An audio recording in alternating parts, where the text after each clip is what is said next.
Hello students, welcome to our class part 5 Hamid Khan, जो कि संचयन से लिया गया है।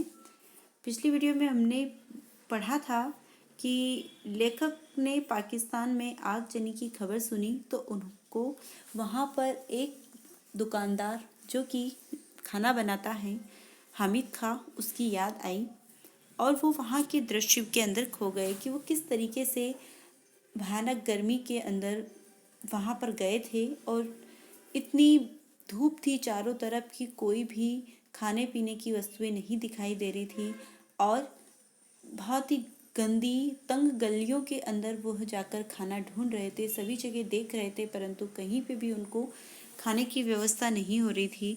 इतने में उनको कहीं से भी सौंधी सौंधी रोटियां सेकने की महक आई तो अपने कदम उठाते हुए वह उस तरफ चले गए और दुकान के अंदर घुस गए।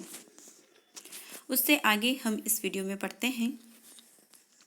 एक अधेड़ उम्र का पठान अंगीठी के पास सिर झुकाए चपातियाँ बना रहा था। एक वहाँ पर अधेड़ मतलब आधी उम्र का बुजुर्ग इंसान अंगीठी के पास में अपना सर झुकाकर चपातियाँ सेके जा रहा था।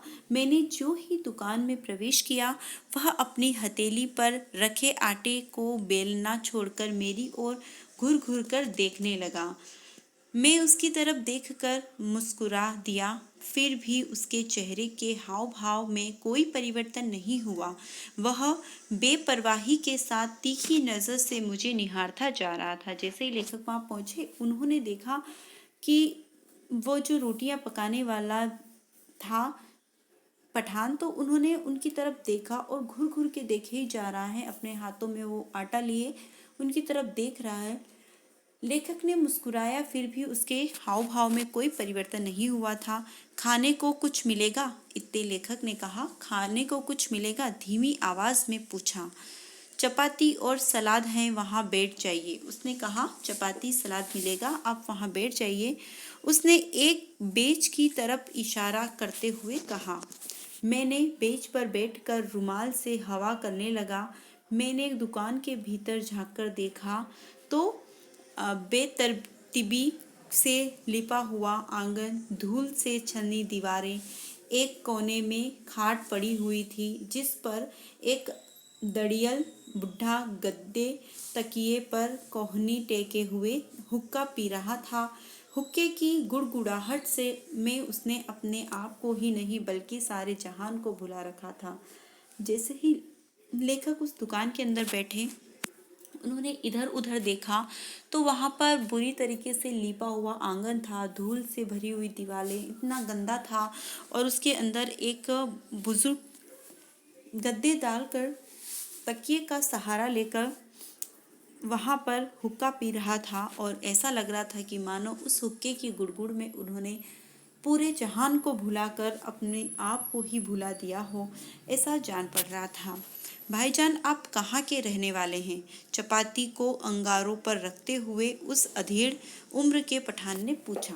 उन्होंने जिसके वहाँ पर वो गए थे उस पठान ने उनसे पूछा कि आप कहाँ के रहने वाले हो? तो मलाबार के मैंने जवाब दिया। मैंने कहा मैं मालाबार का हूँ। उसने यह नाम नहीं सुना था। आटे को हाथ में लेकर गोलाकार बनाते हुए पूछा, यह हिंदुस्तान में है ना? हाँ, भारत के दक्षिणी छोर मद्रास के आगे। क्या आप हिंदू हैं? हाँ, एक हिंदू घर में जन्म लिया है। उसने एक फीकी मुस्कुराहट के साथ फिर पूछा, आप मुसलमानी होटल में खाना खाएंगे? उन्होंने सारी जानकारी ली कि आप हिंदू हैं, हिंदुस्तान के रहने वाले हैं। तो लेखक ने कहा हाँ, मैं एक हिंदू परिवार में मेरा जन्म हुआ है। तो उन्होंने फिर छोटी फीकी सी मुस्कुराहट करके पठान जी ने पूछा कि क्या आप एक मुसलमानी होटल में खाना खाएंगे? इस बात पर लेखक ने कहा क्यों नहीं, हमारे यहाँ तो अगर बढ़िया चाय पीनी हो तो या बढ़िया पुलाव खाना हो तो लोग बेखटके मुसलमानी होटलों में ही जाया करते हैं और मैं भी ये चीज़ कर सकता हूँ क्योंकि मैं हिंदू और मुसलमान में कोई भेदभाव नहीं रखता। ऐसा कहते हुए उन्होंने अपने जवाब को दिया है। इससे आगे हम अगले वीडियो में पढ़ेंगे। तब तक के लिए थैंक यू।